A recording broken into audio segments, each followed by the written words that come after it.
Welcome to Unleashed. You're here. You're stuck with us now. There's nowhere to go, baby. You're here. I'm Andrew Fantasia, and who are these guys in red beside me? Oh, we're both in red. I'm James Rorzile. And I'm Brock Fantasia. He's in orange, my bad. Can I do the whole show as Brock? Yes. Sure. The Last Jedi She is the wish. greatest film ever made. I have a high falsetto voice. Oh my gosh! I love The Last Jedi. I don't know why you sound like that. Oh, Ken, he's... Anyway, let's get into the show. If you like this, give us a thumbs up and subscribe. If you didn't like what Brock just did, give us a thumb up and subscribe, and we will kick him off the next show. Yeah, it's my house. Confirmed. So what are we unleashing today? Star Wars. Star Wars, for one thing. I hope so. But we're also talking about a little bit of an issue that I think Last Jedi people, whether you loved it or hate it, you're going to like hearing this. Because this will either make you love it more, or if you hated it, it'll make you hate it more. It's funny like that. It's about Mr. Mark Hamill. And He's in it. he's in it. He has lines in this one. But he didn't have lines in the last one, and that whole scene with him at the end of The Force Awakens is what we want to talk about today, because Mr. Mark Hamill has come out to the public and said some things about how there was a discrepancy continuity-wise between what was going on in the script at the end of Force Awakens and what we ended up seeing in The Last Jedi. Now, thankfully, that discrepancy didn't carry as far into the final cuts, but it was there. And it does tell us some disconcerting things about the way these directors communicate, for lack of a better word. So, Mr. Smeek, why don't you tell the folks at home? Oh, God, I don't know what it is. James, you do it.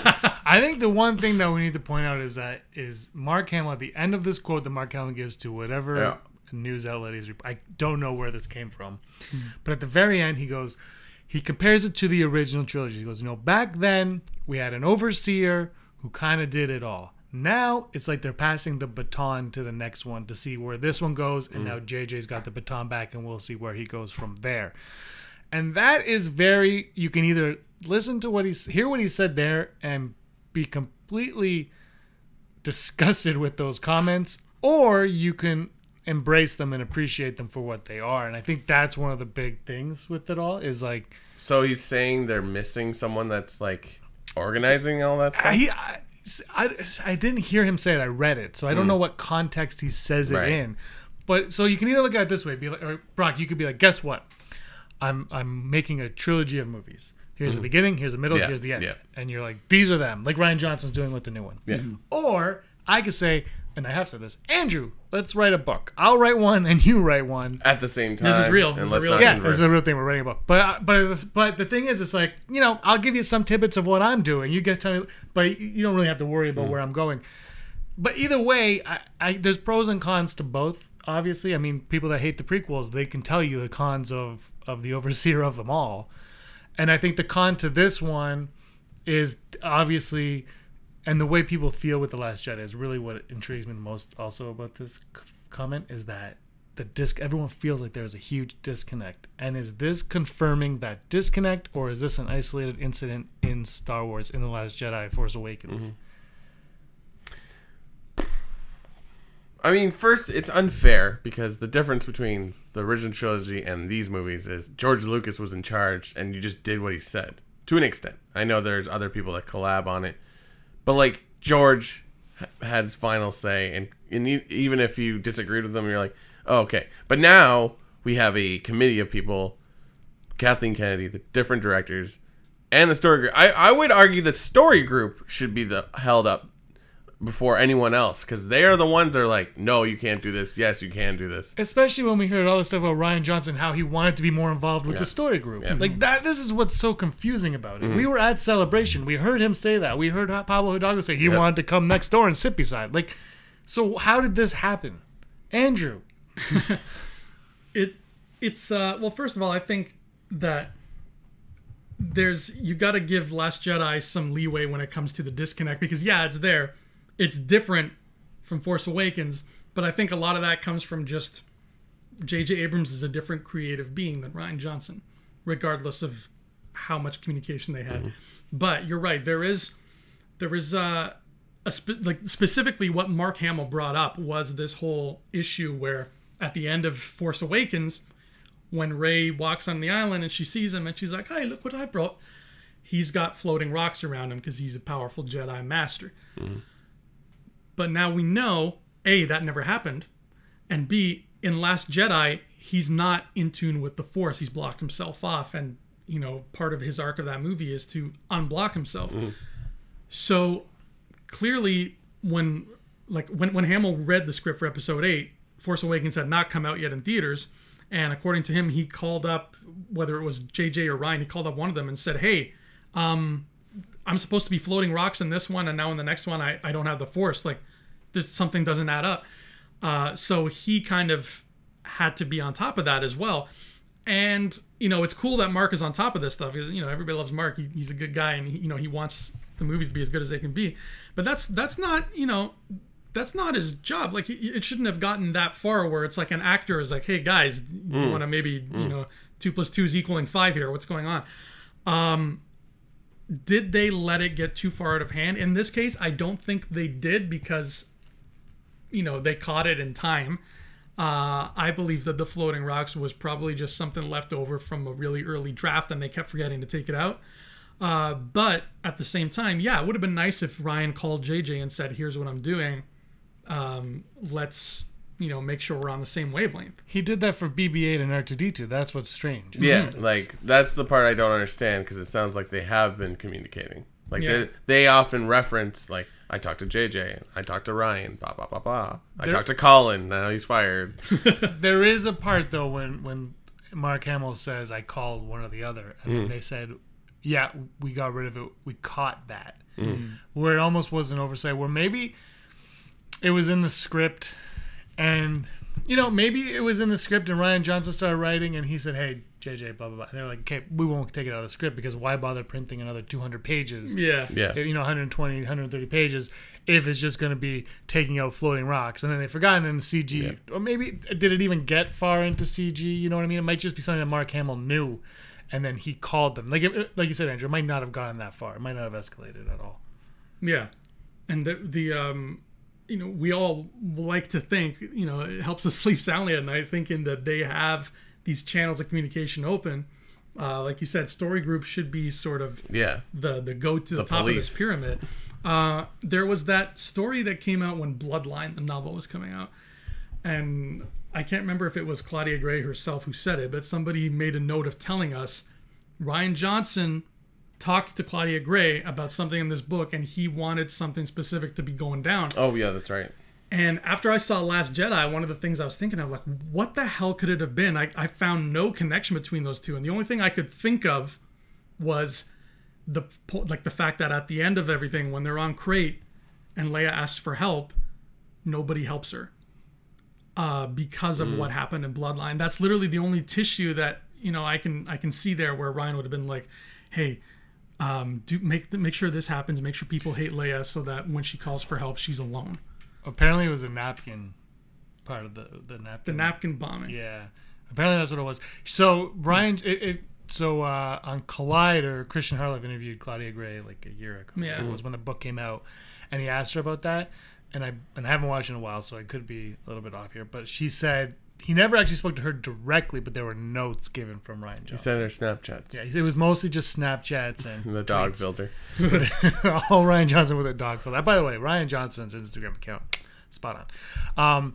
Anyway, so there was never like verbal communication between the two, as far as I know. But he did drop like little notes, like, "Hey, this will help me out." So you could be onto something about that. But also, didn't all those people get blown up on Hosnian Prime? Yeah.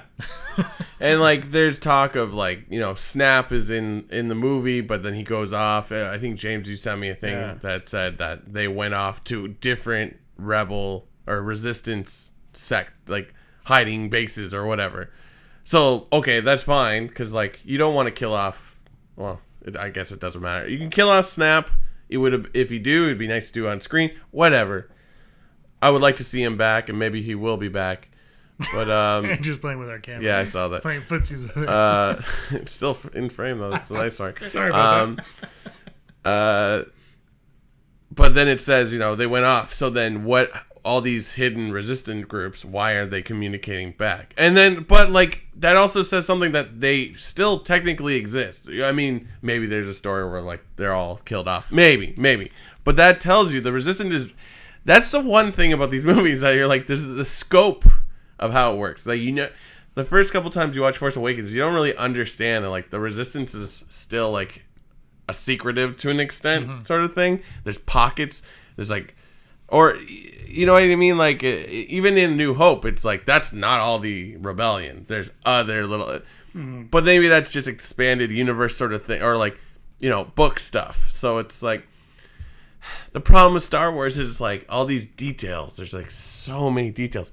And you're right. Like, if he's got rocks floating around him, that's kind of a cool visual. But it would seem bizarre because you don't meet a Jedi and he's doing Jedi things typically in the movie. Well, I think he was meditating, and due to his meditating, it floated up or something. But I think that's a good, if that's a retcon by Rian Johnson, I think that's a good one because I think it answers, because when Rian Johnson's tasked with this, he has to answer the questions that J.J. Abrams does not answer. And one of those questions is, where the hell is Luke when Han Solo is in trouble?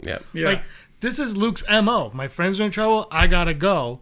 And you can't blame her. Like, the only way for him to not know they're in trouble is if he disconnects himself from the Force. I think that makes complete sense in that aspect of it all. And so to have him be all powerful with the Force at the end of one movie makes no sense. And so that's the shortcomings of some of the Force Awakens stuff, where it's like, well, where's Luke? Now you worry about that. And then he worried about it, but to worry about it, you have to come back and say, well, then you can't do this. Otherwise, this doesn't make any sense. Because everyone complains that, you know, Luke's not true to his character, and he's not, but he's also not because he disconnects himself from the Force, like in that aspect of it. The killing the Ben Solo thing we can talk about another day, but that one, that's how that is. It's young Luke. He's not true to, but like he's no longer young Luke. Well, yeah, but we haven't had those 30. And exactly. No, I agree. Like if they were to do a series on the Jedi Academy or Jedi Temple or whatever you want to call his school, and like it still like doesn't fit with what the Luke we know before, then yeah, I agree. I don't know.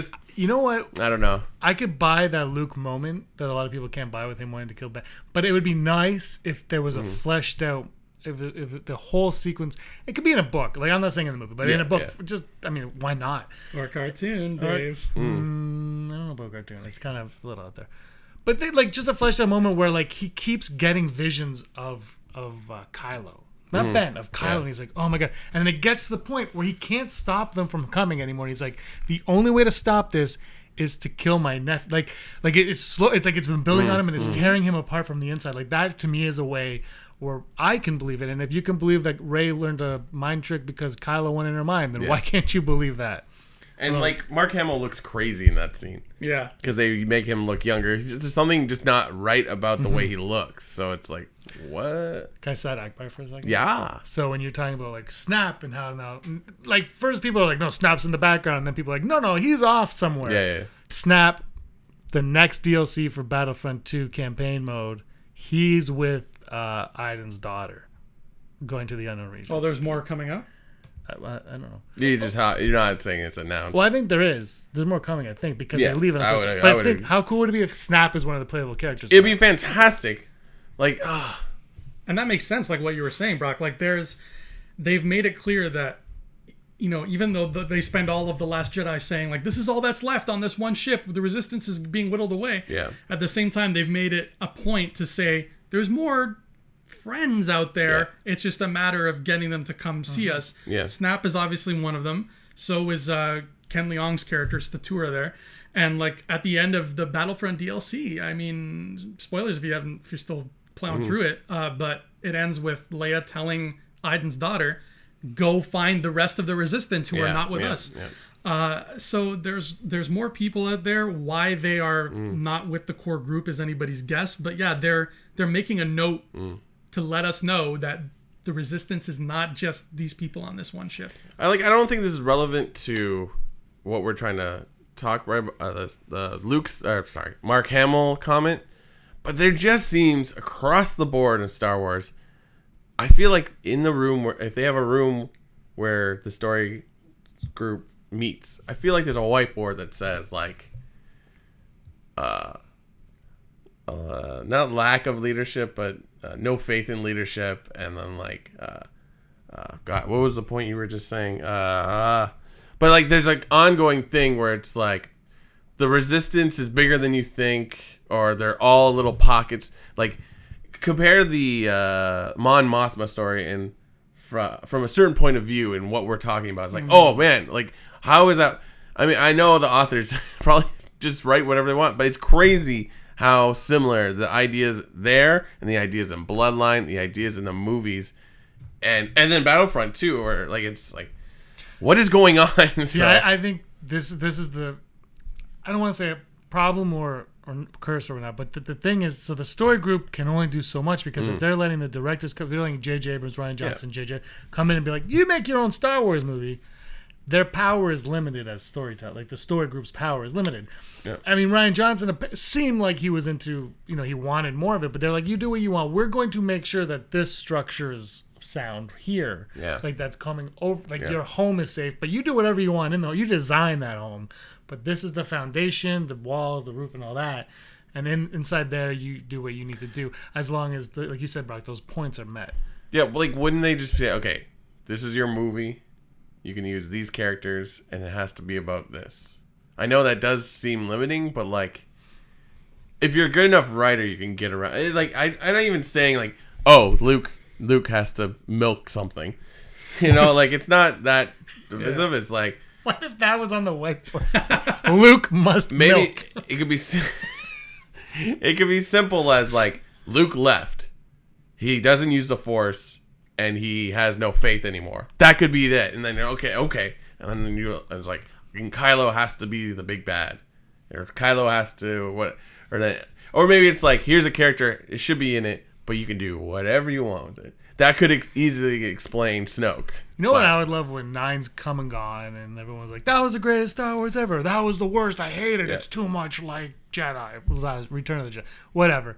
I would love Ryan Johnson, J.J. Abrams, and like someone interviewing them, someone cool to like just kind of, and just those two talk. Not even an interview. Forget, they're interviewing each other, and they're just like, so JJ, when you got the script, when Kathleen Kennedy said, "What happened to Luke Skywalker?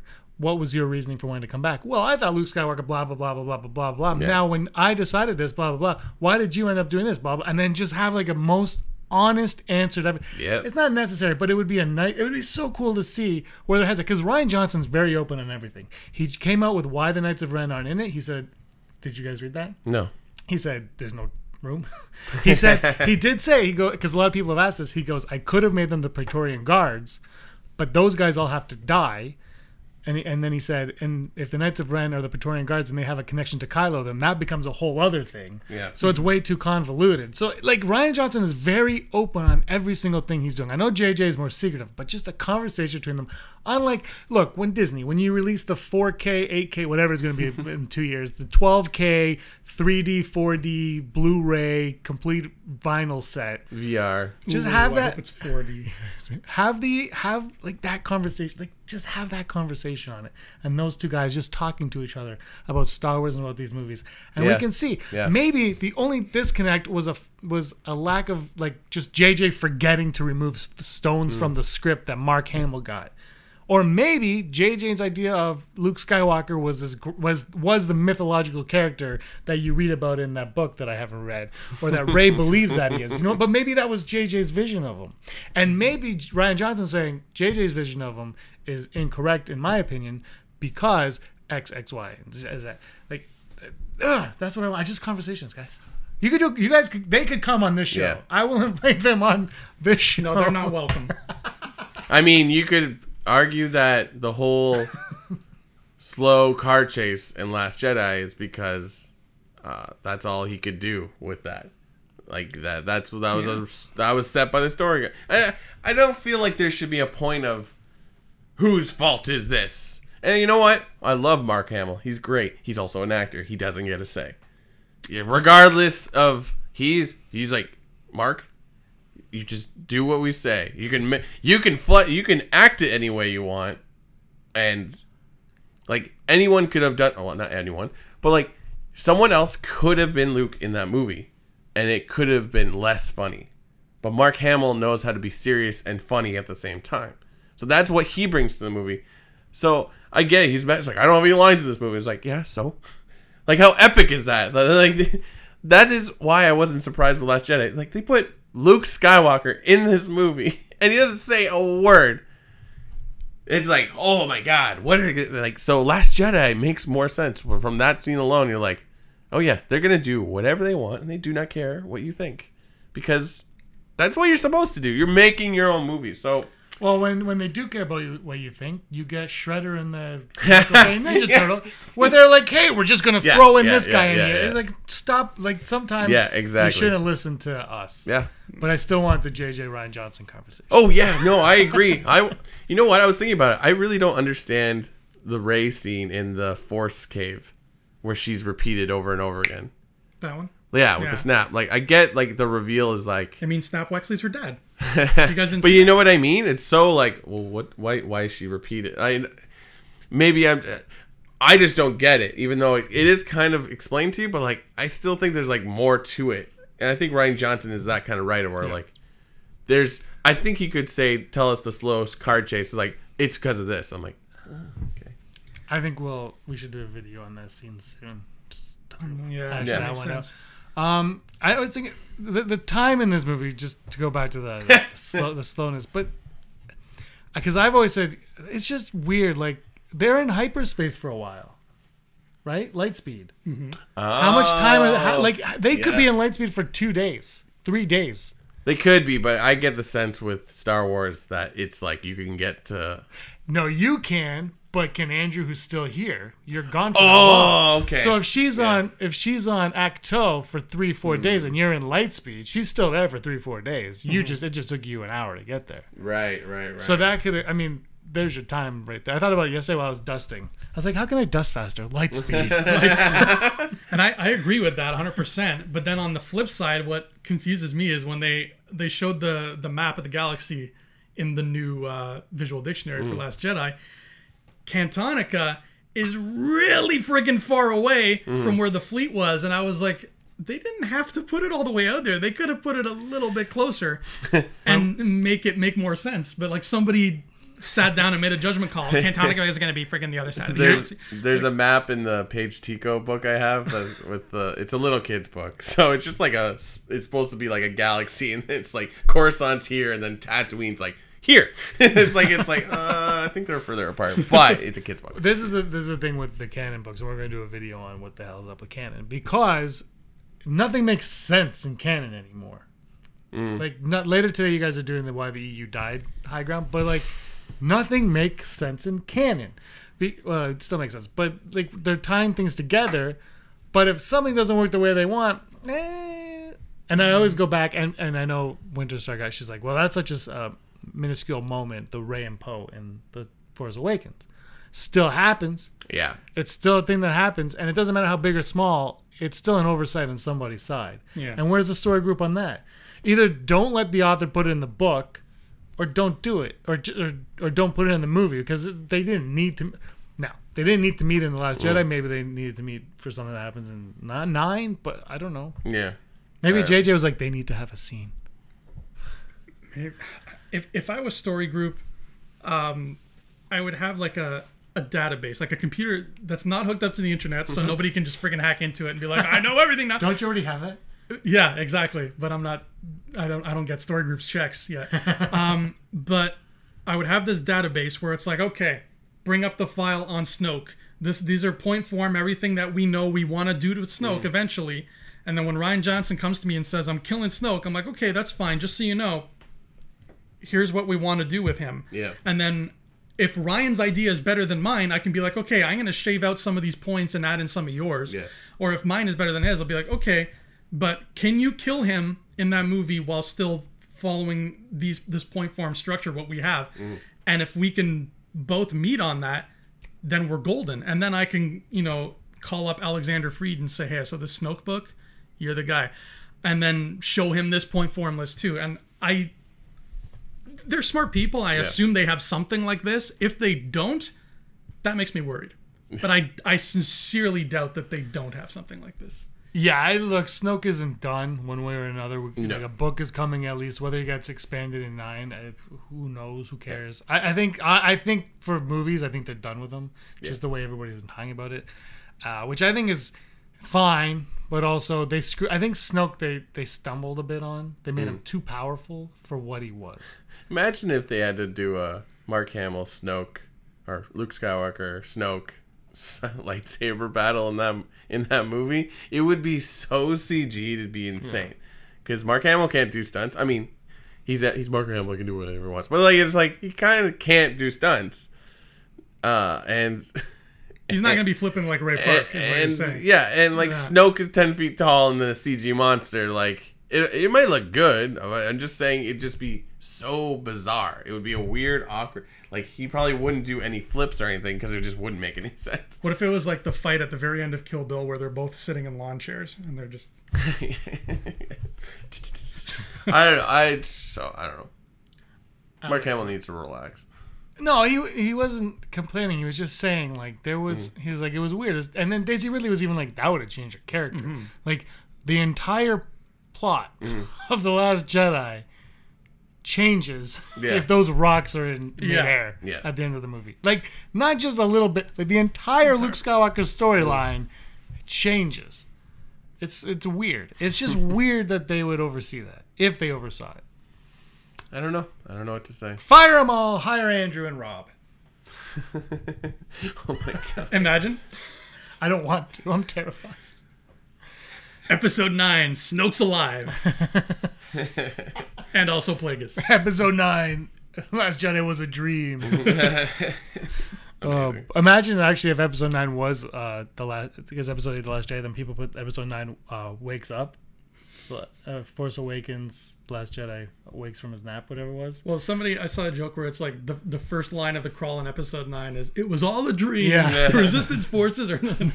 He's working on a second Star Killer base.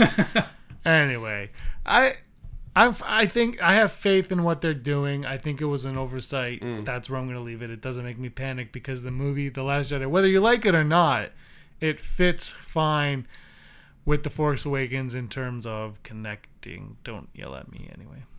Oh, it doesn't matter what we say. Someone's going to disagree with us. So. Well, it's usually disagreeing with the title of the video. They didn't even watch the video. Clickbait. No, I think I have the faith that Story Group has that in mind. That they have these things in mind. There's a lot of people, like we've said before it was the Lucas show and then, some yes men following Lucas around.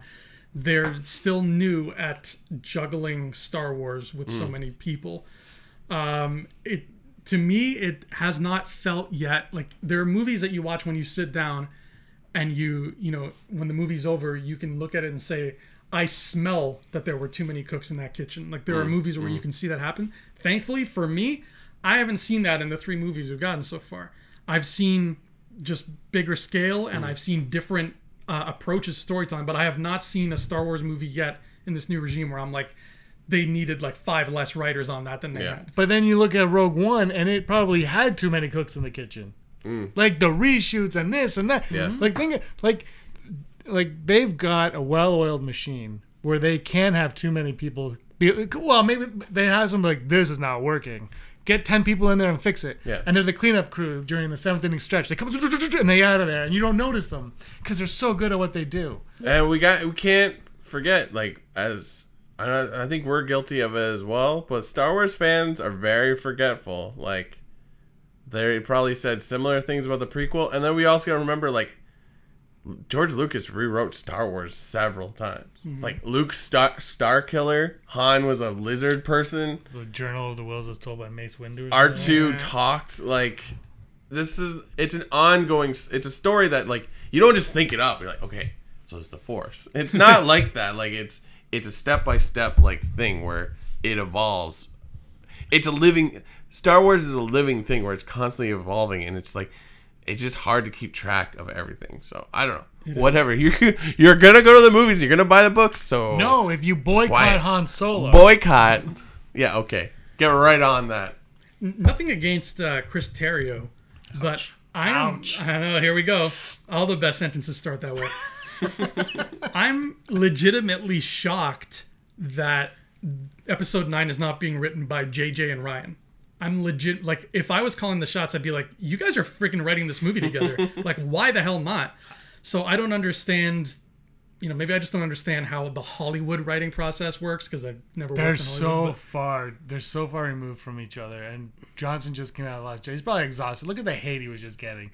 He's probably so exhausted. But here's the thing. It's going to be JJ's story, and Terrio's going to touch it up. And that's all it is. It's basically good. That's how I think it's going to be. Because if it's Ryan Johnson and JJ, it's going to be like... Because I think Kazan and JJ was a lot of butting heads. In a good way. Like, it was like they would yell at each other over things. Yeah. And they would have to walk around. Because, look, Kazan's been with Star Wars for 40 years. And JJ's loved Star Wars for 40 years. But, like, they have different ideologies for it. So it's like, what's going to happen? Yeah. And then I think now it's like JJ's like... Kazan's obviously gone. Johnson, I think, is tired and just tired.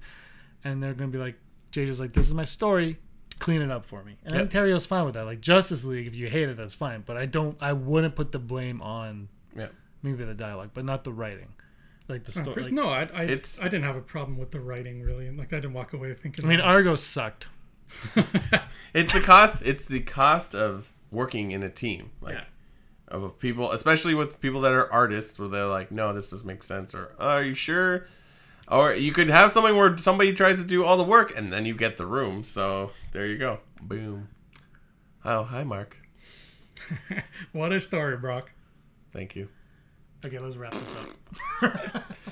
Yeah, let us know. What do you guys think of this? Are you comfortable with the way Story Group is running things right now? Are they running things, or is this sort of a...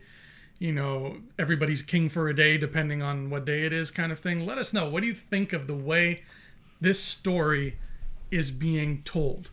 Do you agree with it? Disagree with it? Are we too crazy? Are we too handsome? Just tell us. Do I do too many hand gestures? Oh, I do way too many. You seen my flying casuals? It's just a lot of this. Welcome, scumbags. Your flying casual's been canceled. On my channel, every time I'm trying to get like a thumbnail with me in it, it's always me going like this, and I'm like, really? That's okay. People like that. People like it when you do this. Andrew, let's wrap it up. We'll wrap it up. So, all right, really quickly. Nope. Never tell me the odds, both of you. Wrong show. What are the odds that that Story Group launches some kind of like overhaul of the way they work before episode 9 comes out? 0%. Yeah. Because it's like this information we got is only because someone said, hey, Mark, don't say this. Otherwise, we wouldn't even have this topic. So it's sort of like, I don't know if there's an issue with the Story Group. I don't think there is. I think... And we talked about this on episode 77, where the problem lies in the legacy characters. Yeah. Disney, Lucasfilm, they need to get past that. Once they get past that, they can worry about their own crap. Yeah. They don't have their own thing yet. And that's why I think they're pushing their own aliens on us. And that's why I think they're pushing these new characters on us, because they want us to not let the past die, embrace the past, but be like, hey, this is where we're going to take it. It's going to be brand new. Star Wars is now a cinematic universe. It's not just Luke Skywalker in a shiny green lightsaber. It is more than that. And so I think 0% on the way they do things. Yeah. What about you? 0 as well? Yeah. I'm going to say 9%. I'm going to say they're doing some... They're taking. This is why really we don't let you write. Forget. Never tell me the odds. 9%. There's baby steps happening. But you bring up a good point. Like, it's just like, who does someone need to be blamed, or do we just need to relax? I would like to just sit in on a Story Group meeting one day. Oh, not just as like a fan or someone that likes it, just to see like what. Maybe like that Transformers one more than anything, but like just sit in a Story Group and be like, what do you talk about here? Yeah. Like what? Like are you? Because the films are the films, but then you have the like think of what they're balancing: comics, books, one video game. What else? I want to see their board. Like I know, obviously, every movie has its own board, but I want to see if they have a board for the whole saga. For the whole galaxy. With string. That would be fantastic. And then it's just a lot of... he's the Zodiac Killer. But that has been Unleashed. I'm Andrew Fantasia. I'm Brock Mink. And I'm James Razile Solo Skywalker. Organa. Until next time, guys, you were always scum. Rebel Scum. Hey scumbags, thanks for watching. Don't forget to give us a thumbs up on our video. As always, please subscribe to our YouTube channel, Rebel Scum Podcast, for all the latest videos.